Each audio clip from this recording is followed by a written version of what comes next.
What is going on, Governor? It's Chisgule here, and today we're going to figure out where to put all 635, that's right, 635 legendary commander sculptures that we've been saving up. We've got a lot of commanders in a great place. We can make great pairings for infantry, cavalry, and archers in the open field. Our epic commanders in a really great place. We do need to get some more experience rolling on a few of these commanders, but we'll do that in the coming weeks. We're going to need to, because apparently there's going to be some new patterns dropping on the Guardians of Holy Sites, which is a really big deal. We'll see how good those patterns are, but we're going to have to go farm up Guardians again. Too bad those weren't in there when I would farm Guardians twice a day, like clockwork. So we've got all these sculptures. We need to go figure out where we're going to invest them. I'm going to follow my own advice now. I'm going to follow my own advice. I'm going to share it with you. Card up in the top from the video where I talked about this. All the commanders that are in gold keys are commanders I'm going to skip. So I'm not going to put universals in Freddy because I can get them from gold keys. I'm not going to put universals in Caesar or Mehmed, or pretty sure there's one other I missed here. Freddy, Caesar, Mehmed. I guess it's those three because we can get them from gold keys.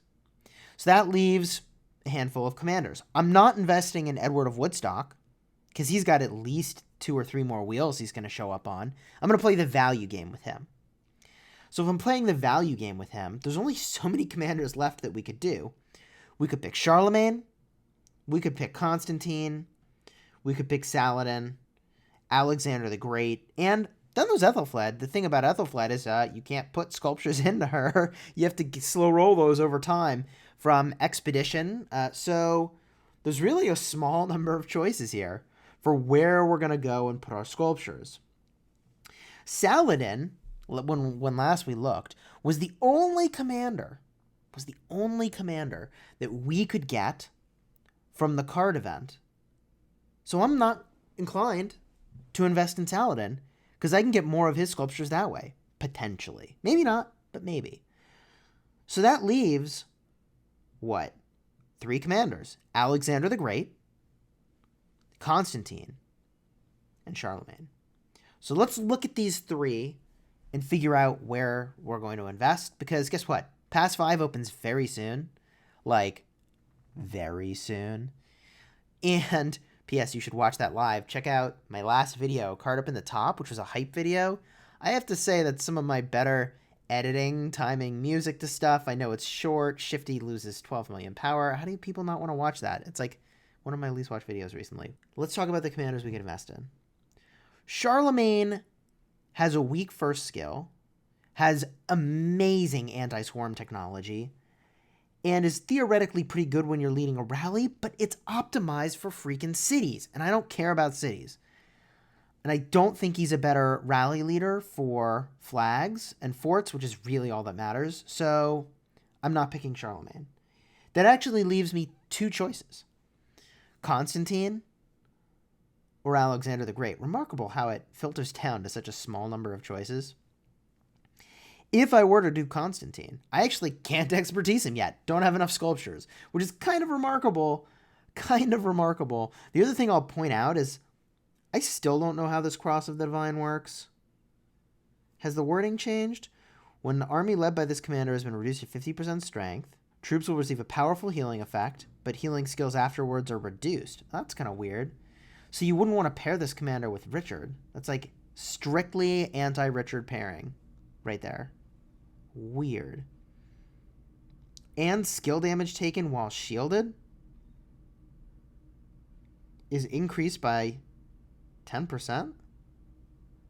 Wait a minute. Skill damage taken while shielded. And then at the bottom it says skill damage taken reduction. Is it increased or is it reduced? This trigger can trigger a maximum of once per hour after the army has left the city. I don't know what is happening here. I'm confused. Which leaves me with Alexander the Great. I'm pretty sure this is the commander I'm going to expertise, and I'm pretty sure I just talked myself into it. I do think Constantine would be pretty cool. I do think support tree is pretty gangbuster. Support tree primary and like I don't know, I dream of a world in which I have Constantine primary with Isongye secondary defending my city, but like something's gone horribly wrong if my city's getting rallied. That or I'm trolling somebody. So like basically it should never happen. That should never happen. Like you're either peace shielded or you're trying to get your city rallied, in which case like you're at the helm, so you'll just heal your troops out of your hospital anyway. It's like it doesn't have to be a perfect situation. So I'm inclined to go with Alexander the Great. Even though I'd love to have Constantine on the wall. That rage generation. This right over here is what we're talking about. Rejuvenate, 150 rage, whenever a skill is used. So primary goes, boom, 150. Secondary goes, boom, another 150. That's 300 rage. In the blink of an eye. Can you imagine a city cranking out abilities that fast? But I think it's got to be Alexander the Great. Of all these commanders, it's Alexander the Great. The other option would be to expertise Tamaris, who I don't actually have yet, and to just wait with my sculptures until I unlock her. That could be a thing. That's not going to help me for this KVK. I don't think Tamaris would have been a backbreaking pickup for this KVK either. Like, I don't see her as being completely busted. Maybe with Edward she is. But I got a lot of Mighty Governor cycles to go and get a bunch of sculptures of her. I could play the efficiency game there. So I think the commander we're going to do is Alexander the Great. He's got 4 skills that are relevant in the open field. And the expertise skill is hugely helpful. The shielding ability is hugely helpful to allies. The mortal strike ability on lead the charge is hugely helpful. Yeah, I think this is what it's going to be. I think tomorrow we're going to expertise this commander. You should definitely visit the channel to watch me do that, assuming that is what I do. And we'll probably level him up to 60 as well using experience tomes. Now, I've got some weird feelings about experience tomes. I'm really trying to hang on to as many of those as I can in case they release new levels into the game. Right? They could do that. They could go to level 70. That could be a thing. I've got it there for new commanders. That's a thing. We've got enough experience tomes, and I guess I didn't even have to leave this screen to show it. We've got enough experience tomes that, like, yeah, we don't need to worry about it. It's fine. It's fine. So I think this is the route we're going to go, and I think this prepares us really well for KVK. Now, in that view of the world, what are our pairings going to be? And honestly, like, what... This is the way I think you should be thinking about things too, right? Thinking through, like, okay, if I do this, what does that mean? So if I did that, that would mean that my murder ball for the open field would include a pairing like Richard and Charles, which is a little more tanky than a murder ball really wants, but whatever, that is what it is, right? So it could be Richard and Charles with Richard primary. Charles has still got garrison talents. I could use Alexander the Great as a primary with Sun Tzu as the secondary. And the thing I like about that is that the rage generation from Sun Tzu is going to be really powerful in cranking out the skills from Alexander the Great. So he's going to be like machine gunning those shields all over the place.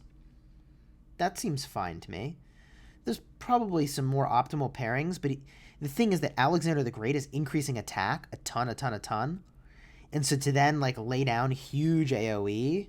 I mean, I guess if the shield is up, it'll be a defense bonus instead of an attack bonus because of this 4th skill, but I feel like that's a pretty good pairing.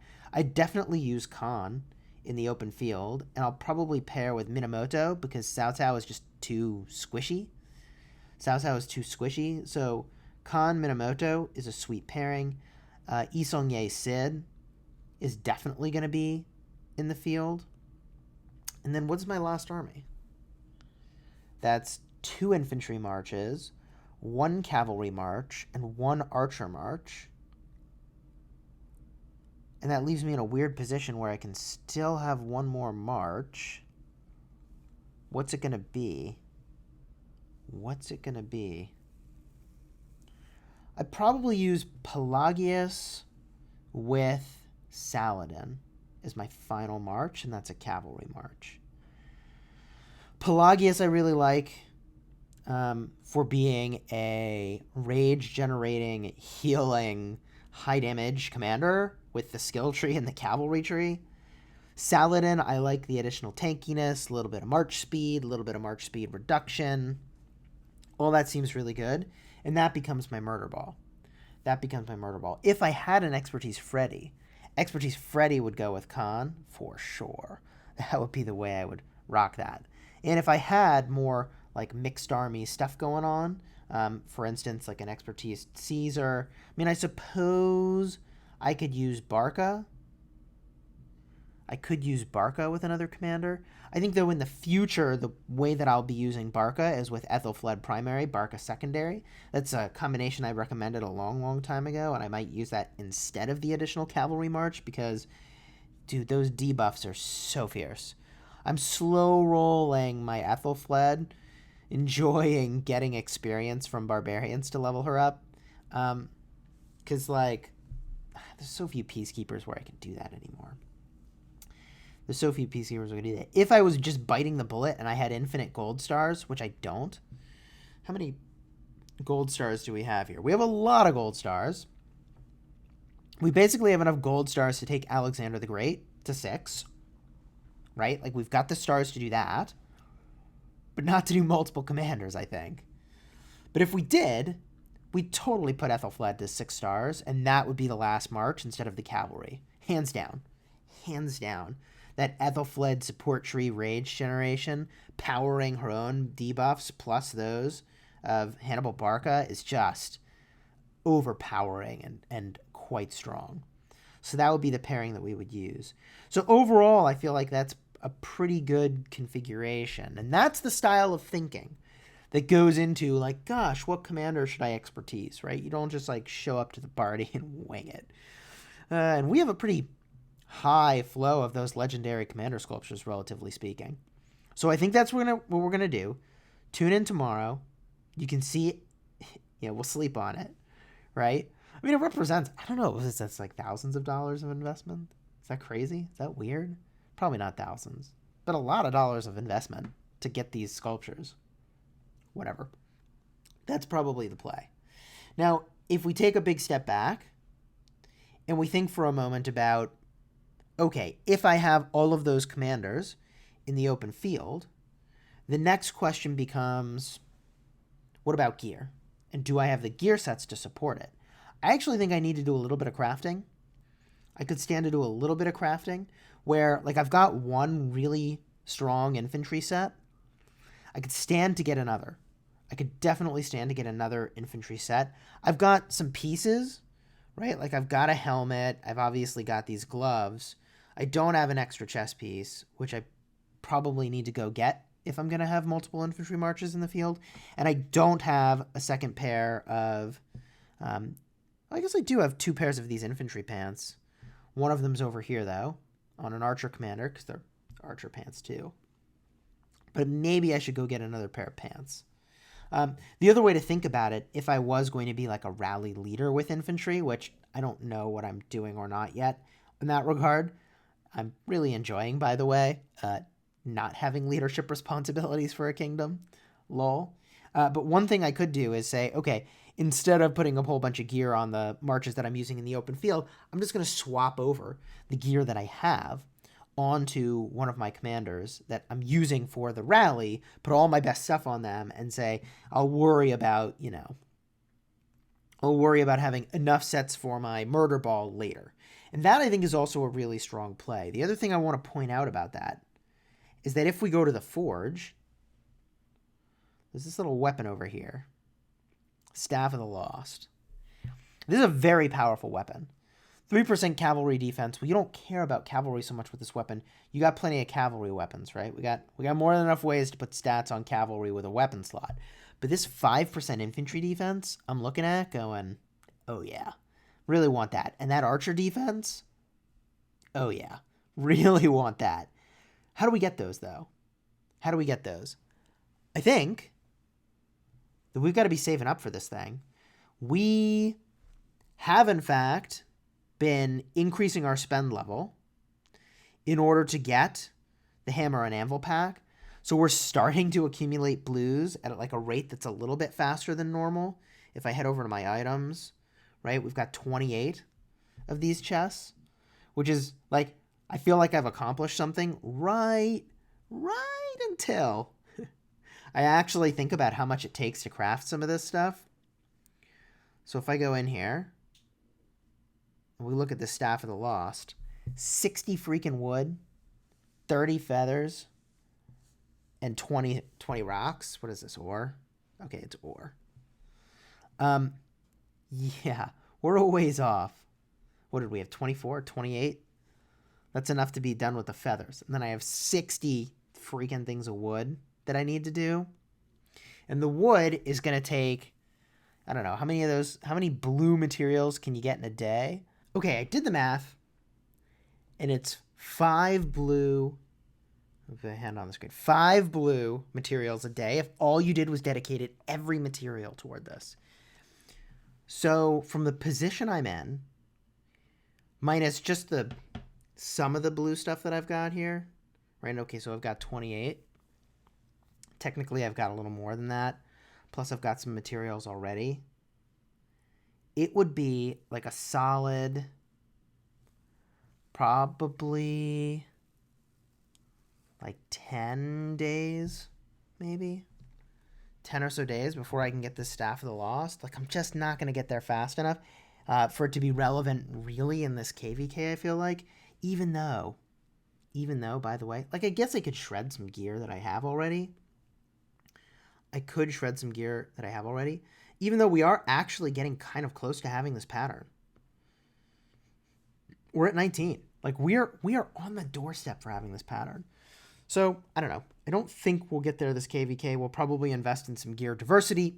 That way we've got a bunch of commanders for our murder ball, every single one of them, in some solid gear. That I feel pretty good about. And, worst case, we just shred the gear, and it's not really the end of the world. So, there you have it. I guess one last thing we could talk about in this video is the events that are coming up. We could cover that really briefly. Anniversary events are around the corner. Patch is hitting 9/10. 9/10. So today is the 6th. It's Friday.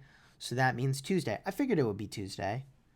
This is when they patch things. They do it on Tuesdays. It's actually technically going to be a Monday for me, but Tuesday in-game, I guess UTC, is when they're going to patch this in. And let's see here. Your ROK yearbook, personalized accomplishments, anniversary celebration with quests, sign in every day, and you get to recruit the new legendary commander, which is cool. Of course, we're going to do that. Hopefully they show up in gold keys. We've stopped going so ham on gold keys just in case after this event they drop them in there. I guess maybe they won't. That seems unlikely, but we'll just wait and see. Celebration cake. Work with your alliance members to decorate an anniversary cake. Cool. So that means an event where your whole alliance is contributing to something. Maybe there'll be some ways to get some legendary commander sculptures. Defeat governors from multiple kingdoms for a chance to win a limited edition anniversary city theme. So,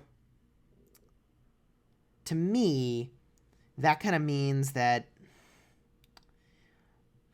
last time they did this, it was like a spending thing where you like burn through speed ups or train troops, and you had to be better than like all these other kingdoms, and it was super competitive.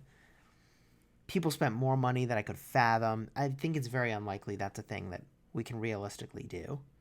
Like, it sounds like a cool event, I think.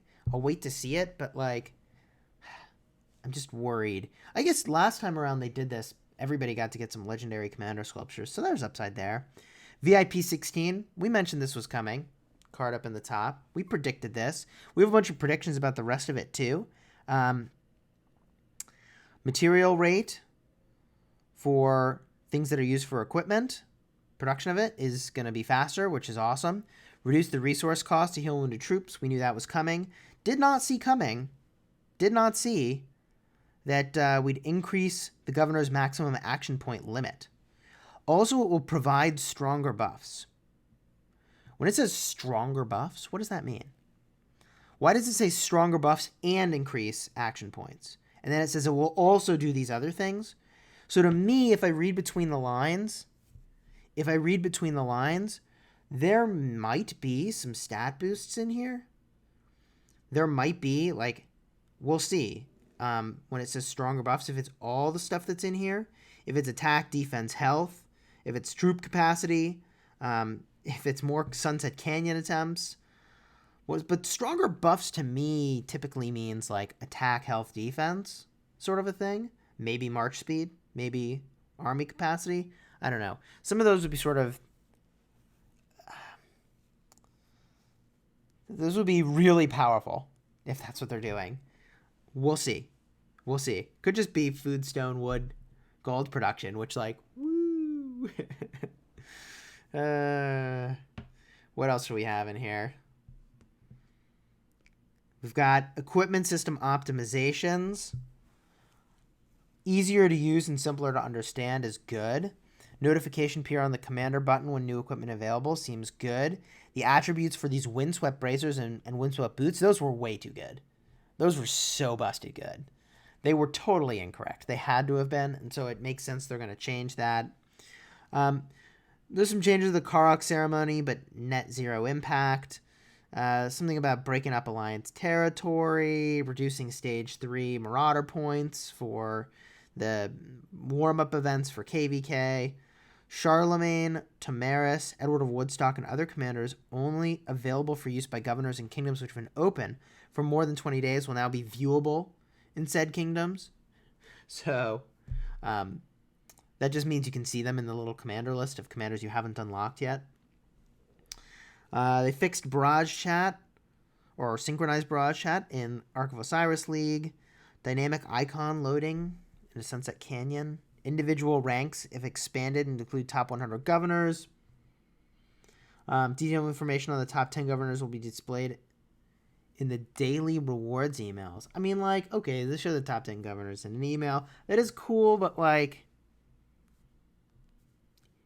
does not change my approach to Sunset Canyon at all. Equipment buffs now take place in Sunset Canyon. I would have expected they would have been taking place, so glad to see that'll happen. Now, this is where it gets really interesting. This is the one thing I mentioned earlier. I think I mentioned this, right? That Holy Site Guardians now have a chance to drop blueprints. That's a big deal. That is a big deal. We got to go farm Guardians again. Wish they'd been dropping those back when we used to do them like twice a day, aggressively farming with a great rotation throughout the entire kingdom. Whatever. The general will no longer receive training buffs. This will now be enjoyed by the Duke. Specific buff values. Oh, that's really awesome, actually. That's actually amazing. That is amazing. The general was only distributable by the king, and the Duke is distributable by a bunch of other people. That is good. They're adjusting the other values too. Cool. I'm actually super on board with that. So overall, I think that's good. KVK just around the corner, my friends. Happy Friday night. Hope this was entertaining. If you're watching this on a day other than Friday, thanks for tuning in. You listened to our thought process as an expertise in commanders. You can see over the course of the last few videos, I'm really putting a lot of thought into, do I expertise this commander right here, or do I do something else? And there's a lot of other things, right? Like, it could be that archers are the new busted hotness. It could be that archers are the new busted hotness. And I'm going to feel silly for having not put them into Edward. Maybe.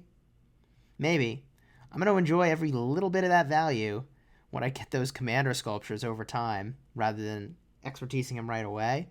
But we'll see if he's better. I just like...